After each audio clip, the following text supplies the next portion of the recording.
성경 말씀 보시겠습니다. 성경 말씀은 출애굽기 3장 10절 말씀부터 12절 말씀까지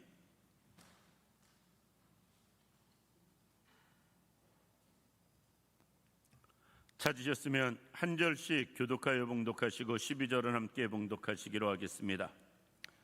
이제 내가 너를 바로에게 보내어 너에게 내 백성 이스라엘 자손을 애굽에서 인도하여 내게 하리라.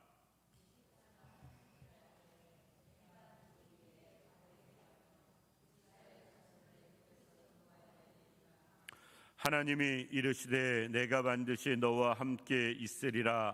내가 그 백성을 애굽에서 인도하여 낸 후에 너희가 이 산에서 여호와를 섬기리니 이것이 내가 너를 보낸 증거니라. 아멘. 초등부 성경학교가 시작이 됐습니다. 초등부 성경학교 주제가 애굽에서 탈출하라라는 주제입니다. 그 주제를 가지고 생각하다가 애굽에서 나오려면 이라는 제목으로 주일학교 성경학교 주제와 똑같이 우리가 말씀을 생각해 보면서 은혜를 나누고자 합니다. 애굽에서 탈출하는 것, 이스라엘 백성들에게 430년 동안 종로로 타다가 이스라엘 사람들이 애굽에서 나온다는 것은 그거보다 더 큰 은혜가 없습니다. 그런데 오늘날 우리도 애굽에서 나와야 할 게 있고요, 애굽에서 인도함 받아야 할 삶이 있다라는 생각을 할 수 있습니다. 이스라엘 백성들이 애굽에서 나오기 위해서 꼭 겪어야 하는 일들, 또 해야 할 일들, 그것을 통해서 이스라엘 백성들이 애굽에서 나왔다면 오늘날 우리도 애굽에서 나오기 위해선 해야 할 일이 있다라는 것입니다.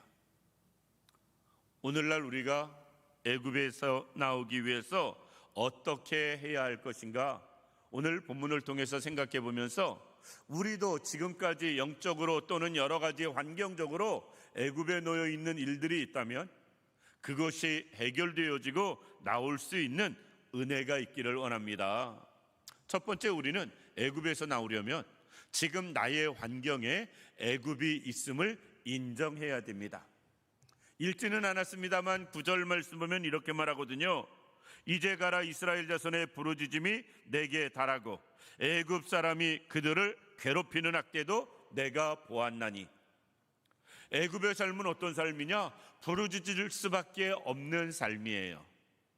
여러 가지 어렵고 힘드니까 이스라엘 백성들이 하나님 앞에 부르짖어 간구할 수밖에 없는 그런 삶, 그것이 애굽이었다라는 것입니다. 사실 우리도 살면서 여러 가지 부르짖을 수밖에 없는 일들이 있거든요. 하나님 앞에 부르짖지 않고는 견딜 수 없고 하나님 앞에 부르짖지 않고는 해결할 수 없는 그런 일들이 우리에게도 있다. 우리가 이 세상 살면서 이스라엘 사람들의 애굽에서 쉽게 이야기해서 많은 괴롭힘, 즉 애굽 사람들로 인하여서 괴롭힘을 당하였는데 그 애굽 사람들로 인해서 당한 괴롭힘, 우리도 세상 살면서 여러 가지 사람이나 환경이나 일들로 인해서 괴로울 때가 있거든요. 우리는 정확히 알 수는 없습니다. 그런데 단순히 성경 기록적인 역사로 놓고 볼 때 이스라엘이 애굽에서 종로를 탈 때가 기원전 1500년 전 정도, 그러니까 약 2000년에서 1500년 사이에 종로릇을 합니다. 그런데 애굽에 우리가 이집트의 피라미드 지어진 시기가 거의 그 시기예요. 연도별로는 조금 어떤 차이가 있을지 몰라도 보편적으로 3500년, 4000년 이야기하거든요. 피라미드 건축 시기가. 이스라엘 백성들이 애굽에서 종살이하던 시기하고 사실 동일합니다.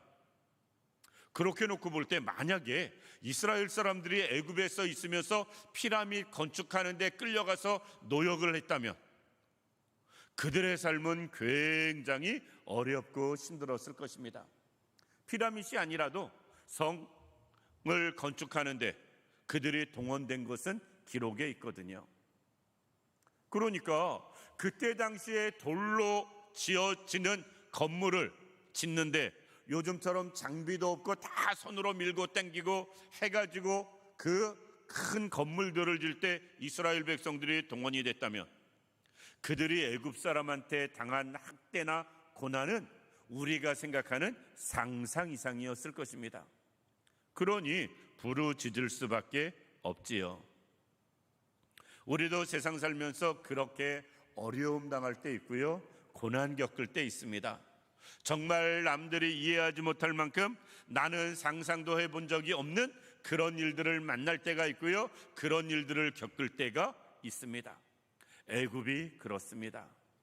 따라서 우리는 지금 비록 이스라엘 사람들처럼 종된 애굽은 아니라 할지라도 삶의 환경이 여러 가지 일들이 애굽을 겪는 것처럼 고난이 우리에게 있을 수 있어요.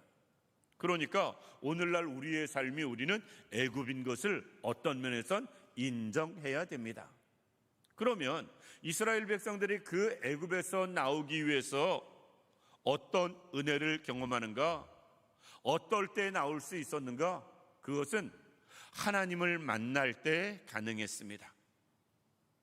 우리가 여러 가지 상황, 형편, 환경이 애굽과 같이 정말 여러 가지 일로 부르짖을 수밖에 없고 괴로움을 당할 수밖에 없고 학대를 당하는 것처럼 힘든 상황일 때 이 문제를 우리는 어떻게 해결해야 할 것인가? 이 문제를 해결할 수 있는 길은 우리가 하나님 만나는 길 밖에는 없습니다. 이스라엘 백성들이 430년 동안 애굽에서 종살이하다 보니까 그들이 하나님을 아는 것, 그냥 구전으로 조상의 조상으로 이어지면서 계속 들어서 하나님을 알고 인식하고 느끼고 경우에 따라서는 마음에 믿으며 생활할 수는 있었을 것입니다. 그런데 그들이 그 하나님을 섬긴 적은 없어요. 왜? 애굽에서는 하나님을 섬길 수 있는 상황이 절대로 아니거든요. 종으로 노예로 살면서 애굽엔 수많은 우상들이 넘쳐나는데 그들이 자기들이 믿는 신을 섬기게 하지는 않을지라도 다른 신을 섬기는 것은 절대 수용하지 않았을 것이거든요. 그럼에도 불구하고 그들이 너무너무 어렵고 힘들 때 찾은 게 하나님이에요.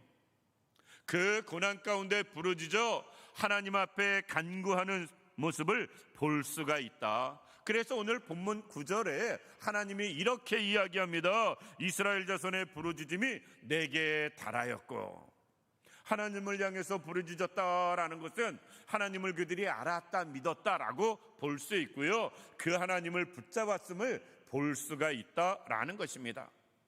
애굽의 종살이가 언제 해결되고 나오게 되느냐? 이렇게 하나님 붙잡고 간구할 때, 하나님 앞에 부르짖으며 하나님이 그 부르짖음을 들으실 때, 즉 하나님을 만날 때 애굽의 문제가 해결되어지는 모습을 볼 수가 있습니다. 특별히 출애굽기 3장은 하나님께서 모세를 부르시고 만나는 장면으로 시작이 됩니다.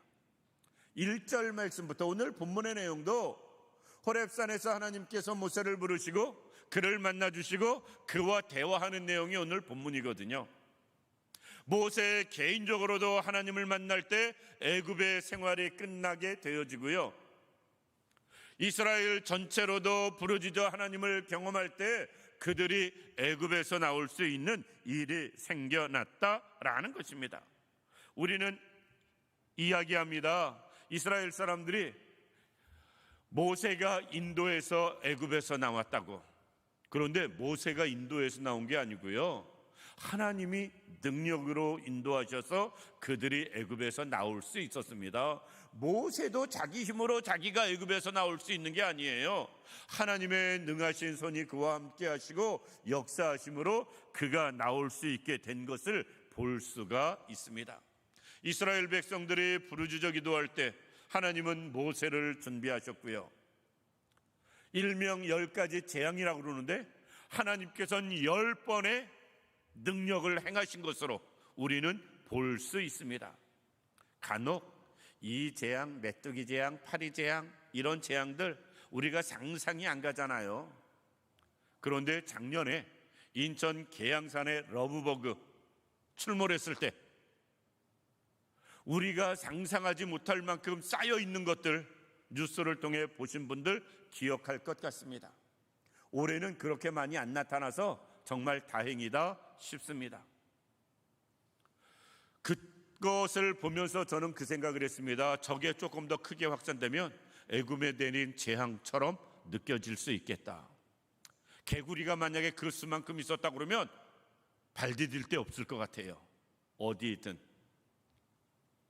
메뚜기나 파리가 그렇게 넘쳐났으면 아무것도 못할 것 같습니다. 말도 못할 것 같아요. 말만 해도 입으로 들어올 것 같아서. 그것은 애굽 사람에게는 재앙이었지만 이스라엘 백성에게는 하나님의 능력이었어요. 하나님의 능력이 임할 때 애굽의 삶에서 마무리가 되어지고요, 그것에서 나오게 되어지는 모습 볼 수가 있습니다.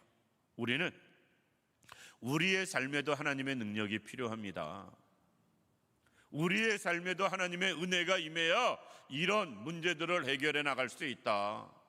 부르짖을 수밖에 없는 일들, 이 땅에서 당하는 학대, 그리고 이 땅에서 경험하는 괴롭힘, 우리가 수많이 고통받는 다양한 일들, 그것을 해결할 수 있는 것은 오직 하나님의 능력, 은혜밖에는 없다라는 것입니다.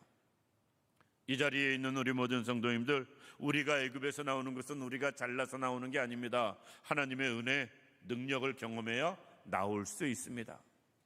우리가 그 하나님의 능력을 더 사모하는 분들 될 수 있기를 원하고요, 더 하나님의 능력을 구함으로 우리 삶 가운데서도 하나님의 능력이 임함으로 우리도 애굽에서 나올 수 있는 그런 은혜가 있기를 원합니다.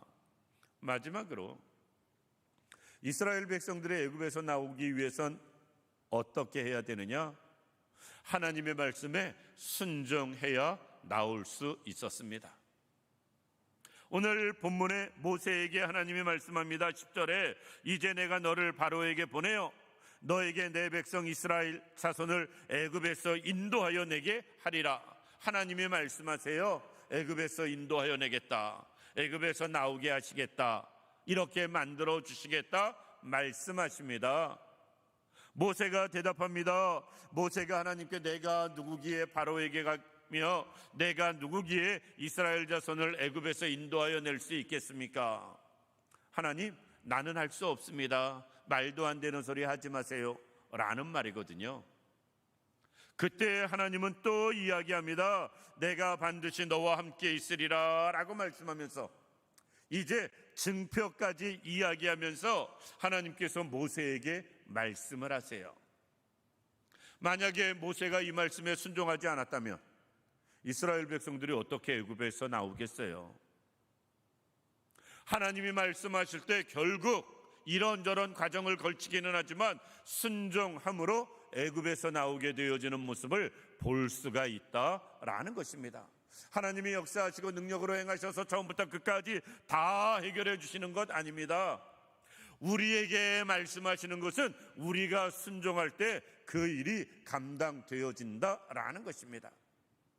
모세뿐 아닙니다. 이스라엘 백성들도 마찬가지예요. 하나님이 모세를 통하여서 이스라엘 백성들에게 말씀합니다. 이런저런 재앙 때는 그렇다 치더라도 10번째 재앙에 유월절 앞두고 어린 양의 피를 문설주에 바를 것을 말씀하십니다. 이스라엘 백성들은 그 말씀에 순종해요. 한번 생각해 보시기 바랍니다. 이스라엘 백성들이 애굽에서 나온 사람들 약 200만 명 정도 보거든요. 남자 장정만 이렇게 싸울 수 있는 사람 세고 지파별로 셀 때 남자 어른들만 보편적으로 6, 70만 되거든요. 그래서 200만 명 정도 계산합니다. 200만 명에 사는 집이 얼마나 많았겠어요? 최소한 몇십 가구는 되지 않았겠어요? 그 몇십 가구가 다 양을 잡아가지고 그 피를 내가지고 그 피로 문설주 바르는 그 일을 이스라엘 백성들이 순종을 합니다. 성경에 기록되지 않아서 모르겠습니다만 분명한 것은 순종 안 한 사람이 많았다면 하나님께서는 그 부분에 대한 언급이 있었을 거예요. 그런데 이스라엘 백성들이 순종하지 않아서 이스라엘 백성 집에도 죽음이 임한 집이 있다라는 기록이 성경에는 없습니다. 이스라엘 백성들이 다 그 말씀에 순종했음을 볼 수가 있다. 그건 또 그렇다 치더라도 하나님께서 또 모세를 통해서 말씀합니다. 짐 싸서 이제 바로가 나가라고 할 때 쉽게 이야기해서 가라라는 겁니다. 그런데 그 과정 가운데서도 그냥 가지 말고 바로에게 받을 것 받다가라 하나님이 말씀하세요. 나중에 급하니까 바로가 나가라라고 이야기할 때도 모세가 당당히 하나님 말씀대로 요구를 합니다. 그래서 그들이 어떤 면에서는 430년 동안 종살이한 것을 보상받고 나와요. 그걸로 광야에서 성막을 짓기도 하고요. 만약에 아무런 것 받아갖고 나온 게 없다면 성막을 뭘로 짓겠어요? 광야에서. 그런데 성막 재료가 좋은 재료로 되어진 것, 그것을 건축하는 모습을 놓고 볼 때 꽤 많은 것을 제대로 받아가지고 나온 이스라엘 백성들의 모습을 볼 수가 있습니다. 그런데 이스라엘 백성들이 우리 생각엔 아무리 좋은 일도 100% 찬성하는 일이 누가 있겠어요? 아무리 선한 일이라 할지라도 100% 협조하는 일이 세상에 어디에 있겠습니까? 애굽에 그만큼 430년 동안 살았으면 거기서 지금 다 태어난 사람이고요, 거기서 수십 년 또는 평생을 산 사람들입니다. 가자라고 말할 때 아무리 좋은 곳이라도 난 힘들어 못 가 할 사람들 분명히 있어야 되거든요. 우리 표현으로 말하면 연세 많으신 분들이 있을 거 아니에요. 아주 어린 아기들이 있을 거 아니에요. 이 아이를 데리고 어떻게 가, 이 어른들을 데리고 어떻게 가, 우리는 안 가 하는 사람들이 있었을 것 같습니다. 그런데 성경에 그 기록이 없어요. 이스라엘 백성들이 다 애굽에서 말씀대로 순종하고 나오는 모습 볼 수가 있다. 하나님께서 아무리 길을 열어줘도 이스라엘 백성들이 걸어서 나오지 아니한다면, 즉 순종하지 아니한다면 애굽에서 나올 수 있는 것은 없다라는 것입니다. 그러니까 우리가 애굽에서 나오기 위해서는 어떻게 해야 되느냐? 하나님의 말씀을 믿고 순종하는 삶을 살아야 됩니다. 홍해 앞에서도 마찬가지입니다. 그 바닷길을 걸으라고 할 때 이스라엘 백성들이 애굽에서 완전히 나온 것을 어느 시점으로 보냐면, 유월절을 통해서 애굽에서 출발한 기점으로 보지 않고요, 홍해를 건넌 기점으로 애굽에서 완전히 나왔다라고 봅니다. 왜? 홍해까지, 그 바다까지는 쉽게 이야기해서 애굽 땅이거든요. 홍해를 건nom으로 말미암아 광야에 들어서는 거예요. 애굽에서 완전히 벗어나는 것입니다. 홍해를 건너는 일도 결코 여러 가지 면에서 쉽지 않았지만 순종할 때 건널 수 있었어요. 그러니까 홍해는 어떻게 나올 수 있었느냐? 하나님의 말씀을 믿고 순종할 때 홍해에서 나올 수 있었다. 아니, 애굽에서 나올 수 있었다. 홍해를 건너는 일이나 애굽에서 나오는 일이나 유월절 절기를 지키는 일이나 모세는 바로 앞에 나가서 말하는 일이나 하나님이 말씀하신 모든 것을 모세를 비롯해서 이스라엘 백성들이 다 지켜 순종할 때 이스라엘 백성들은 애굽에서 나올 수 있었습니다. 오늘날 우리도 마찬가지입니다. 애굽과 같은 환경, 그런 형편처지, 이 가운데서 하나님의 온전하신 능력을 경험하고 하나님의 선하신 인도하심을 체험하려면 어떻게 해야 되느냐? 철저하게 우리도 하나님 말씀에 순종하는 삶을 살아야 된다라는 것입니다. 이 자리에 있는 우리 모든 성도님들, 우리도 그럴 수 있기를 원합니다. 초등부만 지금 성경학교 하면서 니들만 애굽에서 탈출해라, 이게 아니고요, 우리가 먼저 애굽에서 나오는 그런 삶을 본을 보일 수 있는 우리들 되기를 원합니다. 그래서 아이들이 우리를 바라보면서 정말 저런 것이 애굽에서 나오는 것이구나, 애굽에서 탈출하는 것 위해선 이래야 되는구나, 이것을 아이들이 볼 수 있기를 원하고요, 우리가 먼저 그 길을 걸어가면서 아이들도 그 길을 따라오게 할 수 있는 우리 모든 분들 다 되기를 주님의 이름으로 축원합니다.